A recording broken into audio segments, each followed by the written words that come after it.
በኢትዮጵያ የክርስትና ሃይማኖት ሲነሳ ከሃይማኖቱ ጋር የኢትዮጵያውያን የማንነት ታሪክ አብሮ ይነገራል።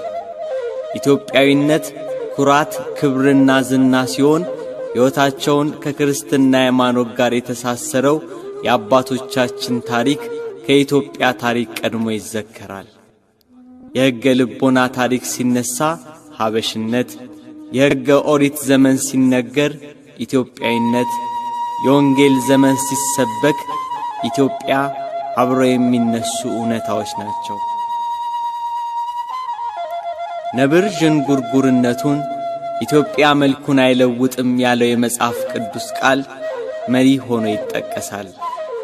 ኢትዮጵያዊነት ክርስትና፣ ክርስትና ደግሞ መልክ ናቸው።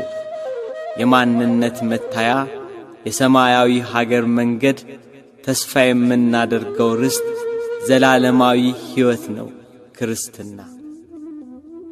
ክርስትና በክርስቶስ ደም ተመስርቶ በሐዋርያት መንገድነት ከዘመን ዘመን የተሰበከ የምስራች ነው።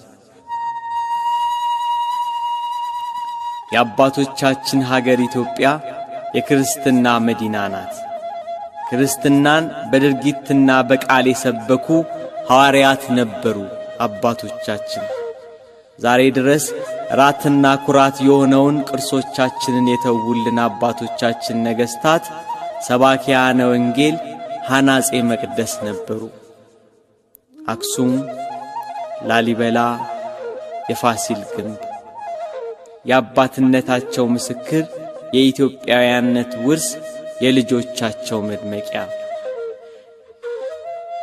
ከዘመናት በፊት በሆነ በአንድ የአባቶቻችን ዘመን እንዲህ ተደረገ።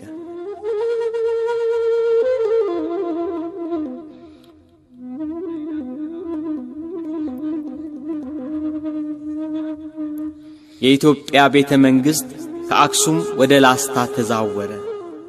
በዮዲት ጉዲት ወረራ ተደናግጦ የነበረው ሕዝበ ክርስቲያን በአደባባይ ለአምልኮ ተሰለፈ። ምዕመናን ከተደበቁበት እየወጡ ክርስትናን በአደባባይ ለማስተማር ተነሱ። በዮዲት የፈረሱትን